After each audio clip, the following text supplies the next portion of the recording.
V današnjem top 5 pa pol imamo za vas 9 znakov slabega osebnega trenerja. Dajmo kar začeti. Prvi znak, ko veste, da imate slabega trenerja, je, če ti reče 5 na tla in mi jih daj 20 evrov.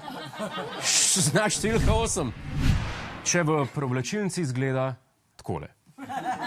Znak številka 7. Ko ti reče, da je fitness model, ne pove pa, da za slike prej. Številka 6. Ko pri spotanju ne spoštuje osebne razdalje med njim in tvojo zadnjico. Številka 5. Kako veš, da je trener slab, je, če je edina naprava, na kateri dviguješ bankomat. Številka 4. Ko tvoj vadbeni program vključuje vaje za čeljust. Številka 3. Ko ti da poseben pre-workout, ki ga je treba snifati. Številka 2. Ko ga vprašaš, če je certificiran in se začne potiti bolj kot ti.